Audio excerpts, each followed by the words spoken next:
rahmatullahi wa barakatuh. A'udhu billahi minash shaitanir rajim. Bismillahir rahmanir rahim. Soyez les bienvenus sur cette émission. Cette émission est dédiée à la notion du djihad. Et Inch'Allah, dans ce premier épisode de cette émission, on fait une analyse historique et textuelle islamique des thèses et des idées fausses concernant les concepts du djihad, la loi islamique de guerre et de paix et la propagation de l'islam.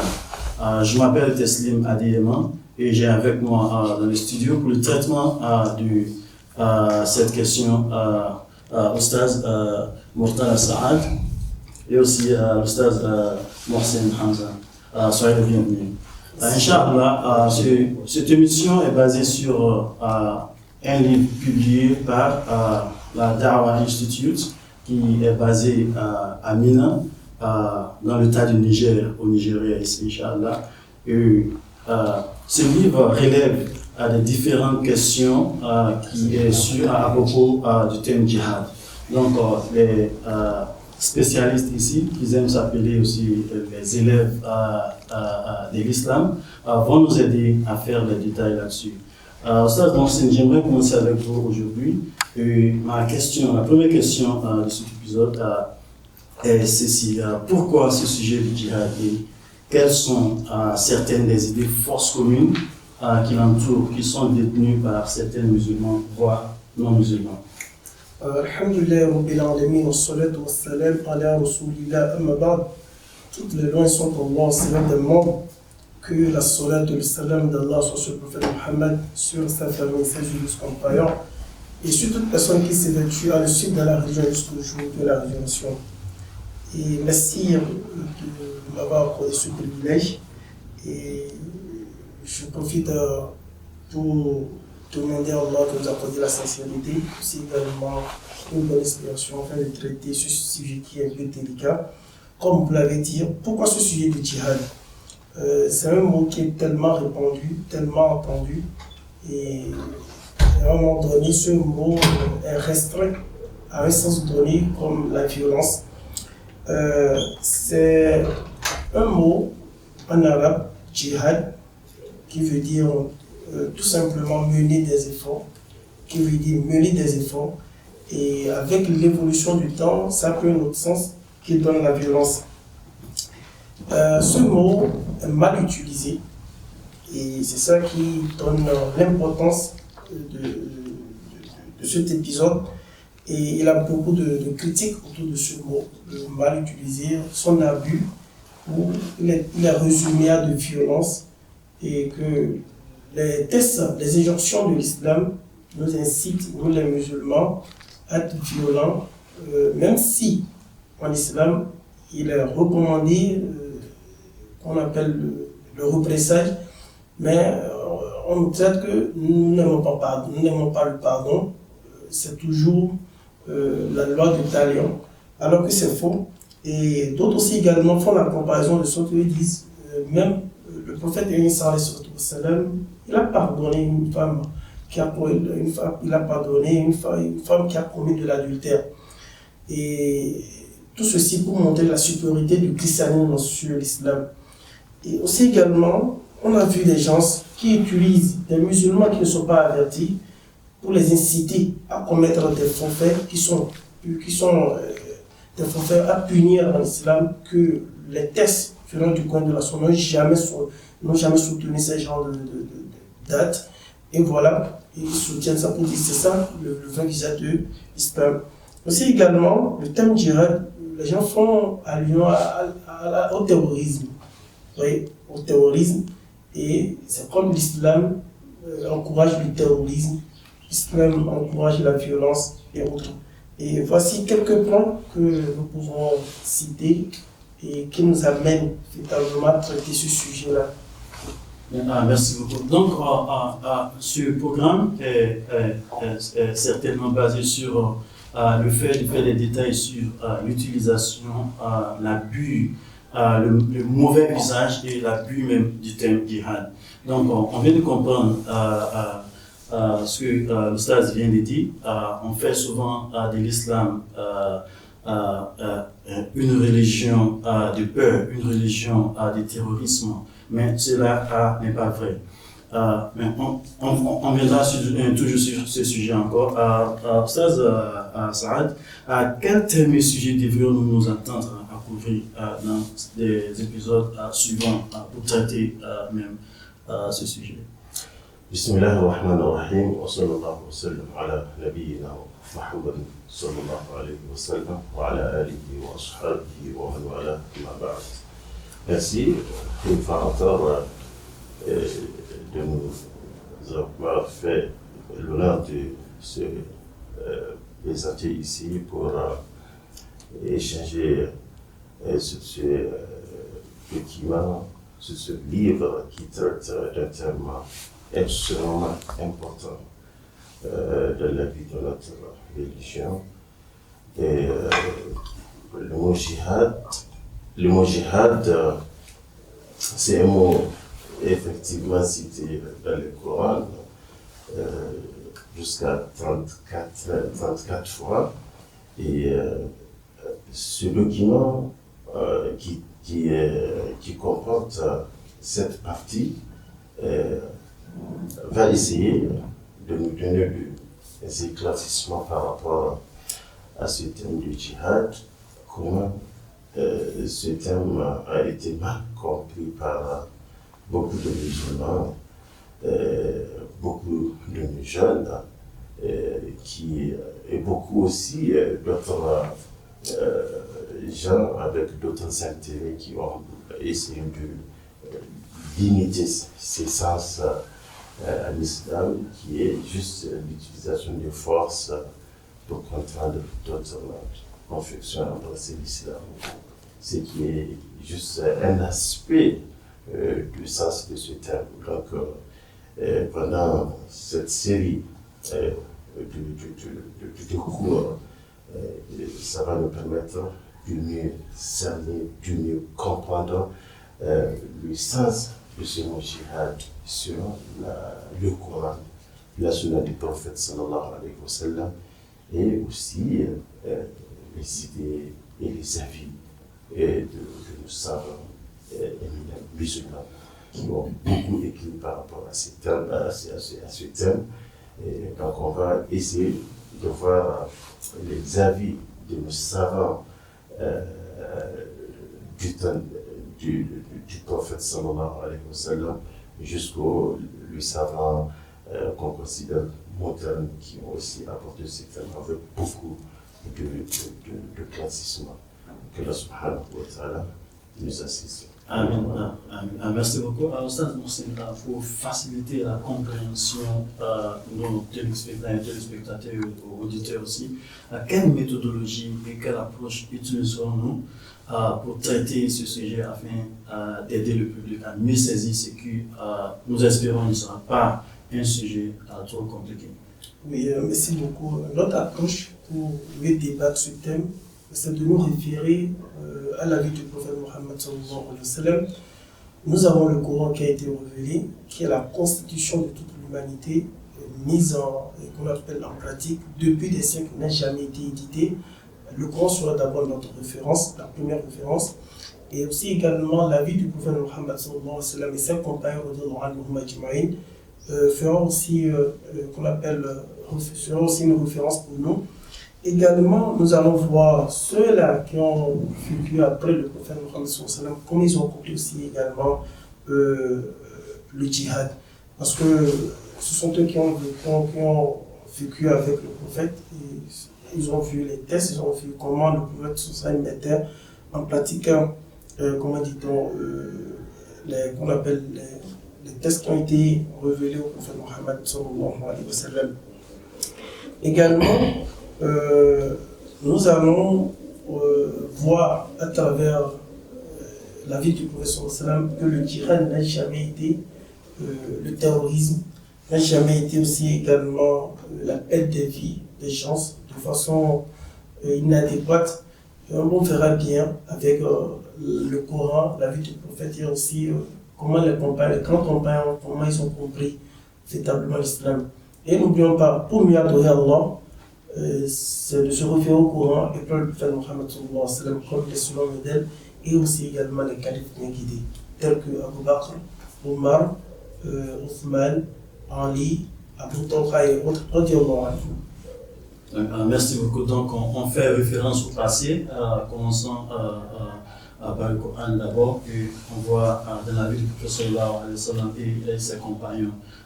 Donc, c'est ça la méthodologie qu'on utilisera d'abord avant de passer sur les discours intellectuels. Parce qu'il faut voir qu'est-ce qui s'est passé vraiment dans la vie du prophète sallallahu alayhi wa sallam. Parce qu'il est venu, c'est lui qui est notre modèle, c'est lui qu'on suit et c'est lui qui nous a amené à l'islam.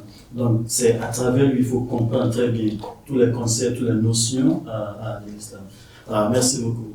Ustaz Saad, les musulmans, les érudits musulmans ont des opinions divergées sur un certain nombre de questions liées aux justifications et à la conduite de la guerre et de la loi islamique de guerre et de la paix. Quelles sont les raisons de leur divergence sur certaines questions? Pouvez-vous nous en donner quelques exemples? Effectivement, quand on regarde ce terme qui traite du djihad en islam, et ce n'est pas que seulement ce terme-là, les érudits musulmans ont eu à avoir des divergences, pas seulement sur ce terme-là, sur d'autres termes aussi. Et ça, deux fois, c'est lié au texte coranique et au texte du sunnah du prophète sallallahu alayhi wa sallam. En fait, c'est pas qu'il y a une contradiction entre les versets coraniques ou bien les paroles du prophète sallallahu alayhi wa sallam, mais c'est la compréhension de ce savant par rapport à ces textes-là. Donc, effectivement, pendant cette série de séances, nous allons aborder tous ces sujets-là pour mieux expliquer au public, notamment aux jeunes musulmans, pour qu'ils puissent mieux cerner ce qu'on appelle la djihad. Donc, par exemple, vous pouvez, les savants musulmans ont essayé de diviser le monde de leur époque, en disant il y a ce qu'on appelle dar l'islam, c'est-à-dire un État ou un territoire de l'islam, et ce qu'on appelle aussi dar al-kufr ou dar al-harb ou dar al-ahd. Donc ces érudits musulmans ont essayé de classer ces territoires-là selon les musulmans qui vivaient dans ce territoire-là. Donc, des territoires-là où la plupart de ces habitants sont des musulmans, où ils peuvent pratiquer l'islam, ça a été considéré comme un dar à l'islam. Et d'autres territoires là où les musulmans n'ont pas le droit de pratiquer leur religion, ça a été classé comme dar al-kufr, c'est-à-dire des territoires là où l'islam n'est pas toléré.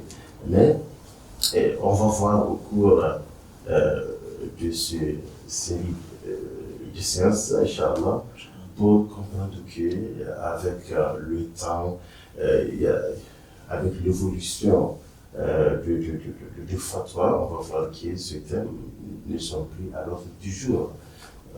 Voilà. Merci beaucoup, Ostad. Ostad, donc c'est une dernière question dans cette émission, cet épisode. Pourquoi est-ce que il y a des contradictions textuelles dans le Coran et dans la Sunna du prophète sallallahu alayhi wa sallam? Pourriez-vous nous donner brièvement quelques exemples des façons, de la manière dont les juristes essaient de résoudre ou de gérer des preuves ou des textes apparemment contradictoires dans les textes islamiques? Comme vous l'avez dit, vous avez parlé des contradictions textuelles et non des contradictions dans le sens. Apparemment, on les appelle les ayat mutashabihat, c'est-à-dire les versets, ça peut d'ambiguïté à certaines personnes. Et ça dépend aussi de la culture de la personne et comment il a appris la religion. Les experts, les érudits, eux ne voient jamais les contradictions dans le Coran. Et ici, on est pour les appelants de la science religieuse. Il a beaucoup de sortes de manières suivant l'effort des grandes écoles de la religion, telles comme l'école de Imam Malik, Imam Ahmed et autres. Je vais citer quelques-unes, parmi lesquelles nous avons ce qu'on appelle le jam. Le jam, parce qu'on voit le test, qui porte un peu de confusion, bien de contradiction. On fait ce qu'on appelle le jam, c'est le fait de contextualiser et de voir quand est-ce que ce test-là a pris effet, et quand est-ce que ça s'est arrêté, et si on arrive à jumeler les deux tests, on fait le jam. Et on est obligé de revenir encore dans l'historique, de voir les sabab nuzul, quand est-ce que le verset a été révélé, dans quel contexte le verset a été révélé, ou dans quel contexte le prophète Mohammed sallallahu alayhi wa sallam, il a dit. Par exemple, on voit parfois le prophète, quelqu'un dit, dis-moi la religion, dit la terre d'homme, ne te fâche pas. L'autre vient dire qu'elle a la religion, dit, toi, il ne faut jamais cesser de faire le dhikr. Donc, on ne peut pas dire qu'il n'y a pas de contradiction, c'est pas une contradiction. Et celui-ci, c'est ce qu'il a besoin, le prophète lui a dit. Il a su que lui se fâche très bien, avec ça, il peut se détruire. Donc, on fait ce qu'on appelle le jam. Aussi également, on essaie aussi également de faire ce qu'on appelle le terjih. Le terjih, c'est quoi? Le terjih, c'est le fait de voir la preuve qui est probable. Vous voyez, on a deux preuves sur qu'on appelle une même question, on voit la preuve qui est plus probable et qui répond à ce que nous avons comme réalité. Oui, et là, des fois, ce verset, ce hadith-là, c'est probable dans ce contexte-là. Et des fois, donné avec le leçon du temps, ça c'est un peu probable. Parce que n'oublions pas que nous avons les mentors aussi. Et la religion, on apprend ça. On apprend la religion. Et parmi aussi également, ce que on utilise, nous avons ce qu'on appelle le tensir, le nasr et le mansour. C'est-à-dire le fait d'abroger les versets. On ne le fait pas comme on veut. On ne le fait pas comme on veut. Ce qui est les versets qui sont abrogés sont connus par les savants. Il y en a que les versets ont été révélés. Je prends par exemple le verset de l'alcool. Au début, on dit mangez et buvez. À un moment donné, on dit si vous mangez, la taqrab, c'est-à-dire ne s'approchez point des lieux de prière. Et c'est venu maintenant, c'est quoi? Allah dit ne prenez plus. Vous voyez? Maintenant, celui qui se réfère au texte, on dit de manger, de boire. Il ne soit pas que ce verset a été déjà abrogé. Donc, les savants utilisent ce temps. Il n'y a pas de contradictions dans les textes. Aussi également, il a des fois, ils font le khiyar. Ils font le khiyar, ils ont des preuves. Et il semble que les preuves là sont véritablement semblables. Et on n'arrive même pas à faire le terjir. Il y a même des savants qui disent faire le istikhara. Ils font même des istikhara. Et ils choisissent. Parce que ça, les savants voient que véritablement, des deux côtés là, des preuves tangibles. Et voici les réalités qui sont là. Ils font le istikhara même pour pouvoir prendre un côté. Et Inch'Allah, lorsqu'on fait le istikhara, c'est pour demander la guidance d'Allah subhanahu wa ta'ala. Également, comme je l'ai dit, il faut retourner dans la vie du prophète Mohammed sallallahu alayhi wa sallam et ses compagnons. 23 ans pour apprendre, pour enseigner la religion, c'est pas petit. 23 ans, c'est bien grand. Et 23 ans dans deux lieux différents. 23 ans avec des activités, des grandes activités. Vous voyez, entre-temps, à la Mecque, ils ont reçu beaucoup de pression. Et à Idi al-Médine, ils ont établi l'État islamique. Donc il y a beaucoup de choses à apprendre à travers la vie du prophète Mohammed sallallahu alayhi wa sallam et aussi les sabab nuzul. Et aussi également, la langue arabe. Il y a des gens, ils ne maîtrisent pas la langue arabe. Vous voyez? Et ça la langue arabe fait partie des outils pour pouvoir mieux comprendre la charia. Ça fait partie des wasa'il, pour mieux comprendre la religion. Donc quelqu'un qui n'a pas les bases de la langue arabe, s'il prend le mot djihad, peut vite aller vers le sens de le tuer. Alors que le djihad, on verra par la suite, comme l'a dit Oustad, les différentes manières où Allah subhanahu wa ta'ala a utilisé le mot djihad et aussi le prophète Mohammed sallallahu alayhi wa sallam. Merci beaucoup, Oustad. Donc, on voit dans ce que vous dites, alors que le mot djihad ne s'utilise pas à n'importe comment. Il faut faire attention parce que il y a des méthodologies à appliquer quand on utilise le mot djihad. Et, quand on fait dans la pratique du djihad. Donc, il y a des différents outils qui aident aux juristes de savoir, dans ce cas, quelles sont les évidences qu'il faut utiliser pour comprendre l'application même du djihad, de la notion du djihad, afin d'éviter l'abus de la notion du djihad. Dans les épisodes suivants, Inch'Allah, on fera des détails de toutes ces méthodologies pour qu'on puisse bien comprendre comment utiliser le terme djihad. Pourquoi est-ce que n'importe qui ne peut pas venir dire que non, on veut commencer à faire le djihad. Le djihad, ce n'est pas pour n'importe qui. Il y a des méthodologies, il y a des guidances dans l'islam pour pratiquer le djihad, Inch'Allah. On va s'arrêter ici aujourd'hui, Inch'Allah. Merci beaucoup pour votre attention et merci beaucoup, Staz, pour votre présence aujourd'hui encore. Inch'Allah, on s'arrête ici. Assalamu alaikum wa rahmatullahi wa barakatuh.